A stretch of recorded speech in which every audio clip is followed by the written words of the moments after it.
At times, it hasn't been easy to find Republicans eager to come on and support Donald Trump, but one elected Republican who has been a forceful supporter of the GOP standard bearer is Rick Scott, who's now in his second term as governor of Florida. Governor Scott is the national chairman of the super PAC that is dedicated to electing Donald Trump. And of course, he's also in the middle of dealing with the arrival of the Zika virus in his state. Governor Scott joins me now. And Governor, welcome back to Meet the Press.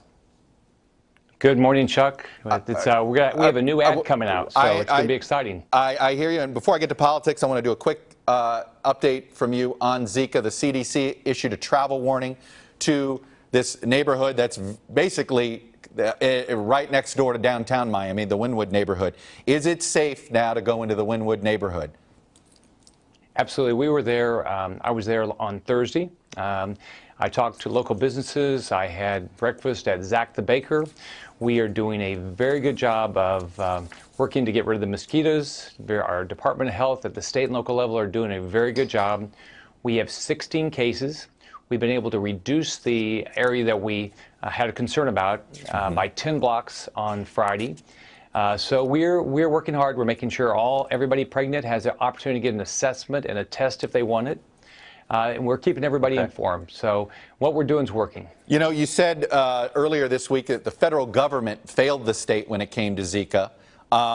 But you also cut some state mosquito control money back in 2011 by 40%. In hindsight, do you regret making that cut? And do you want Congress to go back into session in August and get this funding passed?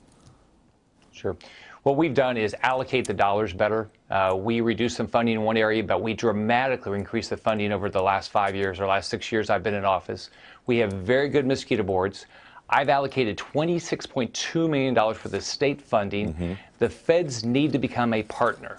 I asked on Friday or on Thursday when I met with the CDC, Dr. Frieden, I asked for 10,000 more Zika preparedness kits. We still need the federal government to show up. The President and Congress have to work together. This is a national, international issue. It's not just a Florida issue. All right, Governor, now let's move to politics. You talked about, you're on here. You guys got a new attack ad that's hitting Secretary Clinton. I want to play an excerpt of it and ask you more about it on the other side. We came out of the White House not only debt broke, but in debt. It didn't last long. A foundation was created and money started to roll. Speeches, connections, and donations. Misogynistic regimes, Wall Street insiders, corrupt dictators. They all had one thing in common. Their check cleared. New ad. Let me ask you this, though. It's only airing in 3 states, and you guys only have a budget to compete in 3 states. Are you going to be able to compete state for state with the Clinton campaign? Well, Chuck, we've got our work cut out for us. The Clinton campaign has already committed, I think, a little over $100 million in ads. This starts tomorrow. It'll be in 3 states, Ohio, North Carolina, and Florida. We need to continue to raise money. You can go to rebuildingamerica.com to look at the ads that we've had up in this new ad. But we still have to, we're out there working every day to raise money to set the record straight. We've got Donald Trump, a business person, versus Hillary Clinton, a career politician, somebody that knows how to create jobs. Hillary Clinton has never created a private sector job. That's the election. It's all about jobs. Now, it was interesting. Your ad is hitting her, though, on personal stuff when it comes to paid speeches and implies on some transparency issues and things like that. Let me ask you this. Why did you release your tax returns when you ran for governor of Florida the first time? I figured, you know, my view is give everybody all the information, let them make good decisions. As you know, every candidate does things differently. Not everybody releases their tax returns.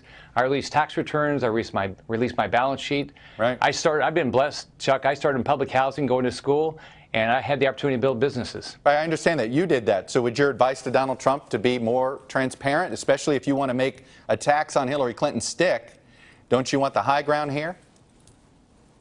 Well, every candidate's going to do something different, but let's think about this. They said they walked out of the White House broke, they start a foundation, and now they're worth over $100 million. There's something that doesn't pass the smell test. That's our concern. Publics, you shouldn't be getting rich because you're a public servant. You know, if you want to go take the risk and build a business, that's totally different. But I guess the question with the tax return issue when it comes to Donald Trump is, don't voters need to know you released it because your integrity was being called into question, conflicts of interest.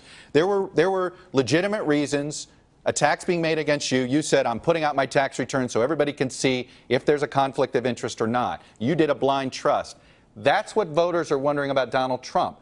Doesn't that eliminate those questions if he releases these returns?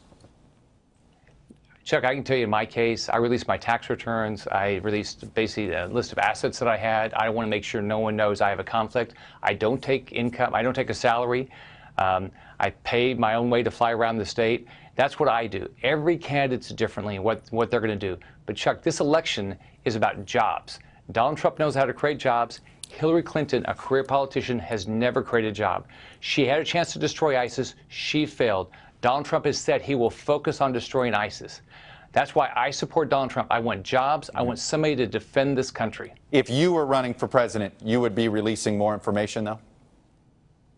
Well, I mean, my track record is, you know, I've always been as transparent as I can. Everybody knows I'm not making any money in this job, but every candidate's different. But remember, Chuck, this is about jobs. This is about who's going to create jobs. I need a partner in D.C. We've done a good job, but I need a partner in D.C. Governor Rick Scott from Florida, thanks for your time. Appreciate you coming on. Come to Florida, Chuck. Oh, I do all the time. Got to see Mom, that's for sure. All right. Thank you, Governor. Hey, NBC News fans, thanks for checking out our YouTube channel. Subscribe by clicking on that button down here, and then click on any of the videos over here to watch the latest interviews, show highlights, and digital exclusives. Thanks for watching.